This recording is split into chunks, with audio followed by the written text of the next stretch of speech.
यथार्थ ही बता देना चाहिए। मुझे कल परसों एक दो बच्चे मिले, बड़े नाराज थे, ये सब क्या लिखते हैं लोग, इनको जरा भी तमीज़ नहीं लिखने की। थोड़ा ठीक से लिखे, भरोसा कायम रहे दुनिया पर, हमारा भरोसा उठ गया दुनिया से।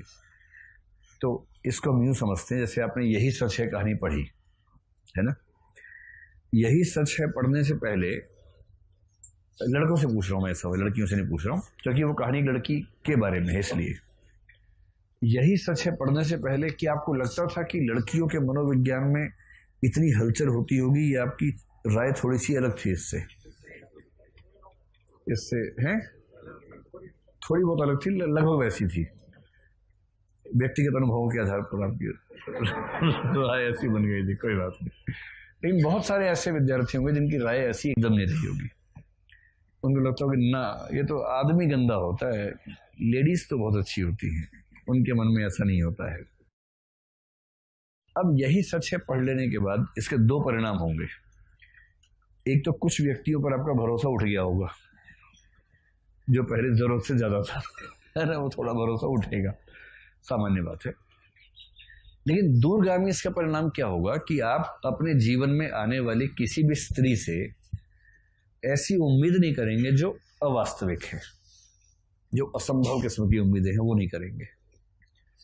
और यदि इस कहानी ने पाठक को इतना परिपक्व बना दिया कि वो अपनी प्रेमिका या अपनी पत्नी या अपनी बहन या अपने दोस्त से अप्राकृतिक उम्मीदें करने से मुक्त हो गया, तो क्या इस कहानी का सामाजिक प्रभाव अच्छा खासा हो गया या नहीं हो गया? हो गया। तो नई कहानी के लेखक का दावा यह है कि हमारा काम पाठक को झूठ परोसना नहीं है, पाठक को सच बता के उसको मैच्योर बना देना है। और यदि पाठक मैच्योर होगा तो सामाजिक जीवन अपने आप बेहतर हो जाएगा। एक समाज जिसके लोग मैच्योर हैं, उस समाज में चीजें अपने आप ठीक हो जाती हैं। इसलिए आप देखेंगे मैच्योरिटी से पहले जिन बातों पे आप झगड़ा करते हैं, मैच्योर होने के बाद उन पर आप बात भी नहीं करेंगे। झगड़ा छोड़िए, बात भी करने का मन नहीं करेगा, क्योंकि आपको पता है, आपको अंदाजा है चीजों का। इसलिए जब जब अपने जीवन में किसी नायिका का मूल्यांकन करना हो, यही सच है पढ़ने के बाद जाना, तो मूल्यांकन अच्छा ही होगा। और नहीं तो मैं एक ऐसे पीस को जानता हूं, उसका विवाह हुआ, मतलब हमारे कॉलेज की एक लड़की थी जो बड़ी बिंदास टाइप की लड़की थी, बहुत मतलब जो बोलना हो, इलेक्शन लड़ना हो, नेतागिरी करनी, हर चीज में आगे रहती थी। शादी एक ऐसे बैल से हुई उसकी। उस बैल को दिक्कत पता किस चीज से थी?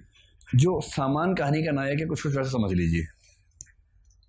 जैसे दोनों कार में बैठ के जा रहे थे, तो कार जैसे रुकी कहीं पर, अब बाहर दो चार लोग घूम रहे हैं, पत्नी ने बाहर देखा, इस बात पे दिक्कत हो गई उसे, तो बाहर किसे देख रही है, मैं तो अंदर बैठा हूं। ऐसे ऐसे बैल समाज में हैं हमारे। तो ऐसे व्यक्तियों के लिए क्या होना चाहिए? उनको एक दुनिया समानांतर पढ़ाई जानी चाहिए अनिवार्य रूप से। ये तो सिलेबस जीएस का होना चाहिए था कि सारे बच्चे ये पढ़े, थोड़ा मैच्योर होके फिर जाए। और मसूरी में तो होना ही चाहिए सिलेबस ये वाला, ताकि लोग मैच्योर होके बात करें। होता क्या, आईएएस बन गए और बातें जब करते ढेचू ढेचू मुंह से निकलता है, बन गया आईएएस, मैच्योरिटी ही नहीं है। तो मैच्योर होना भी तो जरूरी है, या सिर्फ आईएएस बन जाना जरूरी है? इसलिए रजुआ की तरह ढीचू ढीचू अगर मुंह से निकल रहा है, तो चाहे रजुआ हो चाहे कलेक्टरवा हो, लेकिन इससे कोई फर्क नहीं पड़ता, क्योंकि आपकी बातों में वजन नहीं है, बातें हल्की हैं। इसलिए साहित्य का ये पर्पज होता है, जब भी कोई आपसे पूछे इसका कहानी का क्या फायदा है, बोलना यही कि तो मैच्योर हो गया, जो वरना असंभव था इसे पढ़ के हो गया है, ये पर्पज है। लिखिए आगे।